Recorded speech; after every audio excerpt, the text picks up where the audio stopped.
So I got an email last week from the conference organizer. It said, "Good news, you're going after Van Jones." And I thought, in whose alternate universe is it a good thing to follow Van? And then I remembered, I'm here to talk about courage. Our ability to act from our hearts in the face of fear. And courage as a skill that we can build with practice. So thank you for this tremendous opportunity to practice. First, let's take a look at what does life look like without courage? The Enron fraud is the story of synergistic corruption. There are supposed to be checks and balances in the system. The lawyers are supposed to say no. The accountants are supposed to say no. The bankers are supposed to say no, but no one who was supposed to say no said no. So has anything changed in the last 10 years? And please raise your hands when you've had enough.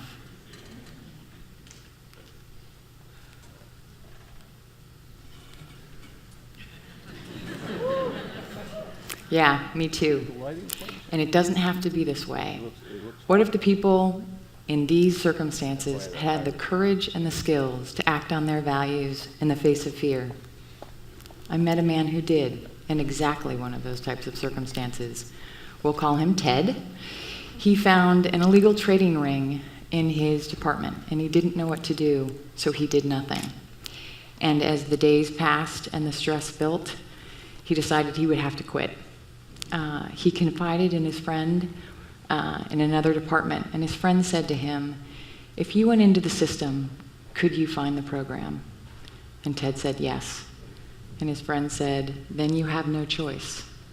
And what Ted says is he was reminded of who he was, of his values in that moment reflected by his friend. So he came forward and justice prevailed. I had my own subtle experience with powerful situations. I was working for a company and I found out the CEO was doing something unethical and illegal. So I called a meeting with my boss, the CFO, and his other direct reports in a scenario that looked shockingly like this stock photo, and went to deliver the news, and I knew he would struggle. Although a very ethically driven man, the CEO was also a good friend of his. So I delivered the news, and he looked at me and he said, "I think we should do some more research and give it a little time." I was so dumbstruck by the answer that everything went into slow motion like it did when I was a kid playing soccer. And I looked around, and everyone has their head down or is slowly nodding. And I was so perplexed. I know these people, they're good people, and the last thing you want to do is put more time between when you know and when you say in a circumstance like this.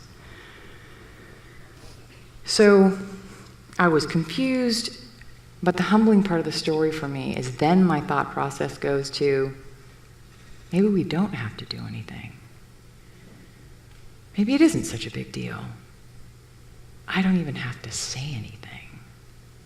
And then I was given a gift. The CFO was called out of the room for a minute, and in that moment, I remembered, this is one of those moments. This man hired me because he believed in me. He believed I would do my job and act on our shared values when it was hard. So he came back into the room, I stepped back into time, and I said, "We should go to the board." And he paused, and he looked at me, and he nodded, and we did. But what I will never forget is that I am, and we all are, vulnerable to situational influence all the time. It's just natural human wiring. Thanks for sharing that. This from our founder, Dr. Phil Zimbardo. He found this out in 1971 when he conducted the famous Stanford prison experiment that showed that even the most ethical and compassionate among us can easily betray our values in the face of challenging situation. I won't make you raise your hands for this one, but think back over the last 6 months. How many of you have been in a situation where you thought, someone should do something, or I should say something? And think of the subtle ones, because those are often the ones that get us. And you and no one else did anything. It's natural. It's a natural human tendency to be a bystander, to follow a leader or a group that we know is doing something wrong for a sense of acceptance or a sense of security. The good news is we get to choose. But it's even harder for us in business to do the right thing. Research out of Harvard on ethical fading shows that when we're focused on operational objectives and you throw pressure on top, sound familiar? The ethical implications of our acts will fade from our minds.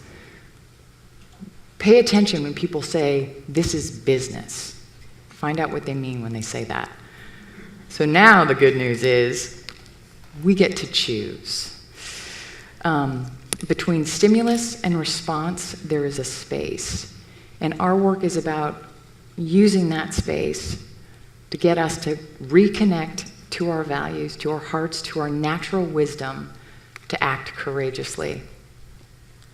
The kids in our program call it the magic pause button. The way we do that is we use something called social fitness training. It was developed over 25 years by Dr. Lynn Henderson. And the great news about it is, with practice, we can actually retrain our brains to override our natural fear response to act consistently on our values in the face of fear. Start to think the key aspects of her work to remember. Start to recognize your patterns. Where do you stand up easily and where do you not? Once you know your patterns, practice the situations that scare you. We call them social flight simulations. And just like with pilots, if you practice with some level of fear, it creates the muscle memory so that when the actual moment arises, you can act in the way that you've practiced. You start to use that shot of fear or adrenaline as your cue for mindful action versus avoidance. In neuroscience, they call it priming the brain. So how do we foster these ethically courageous corporate cultures? Become a pattern interrupter. Start to interrupt your own patterns. Create your own pause button. Create it for your teams in your organizations. I think if we can all agree, if we look at the challenges facing our economic system, our political system, and the world at large, we're going to need a bigger pause button. What I also know by our work is that we're all born with the innate capacity for courage. It's a choice, one I hope we'll all make, and it matters. Thank you.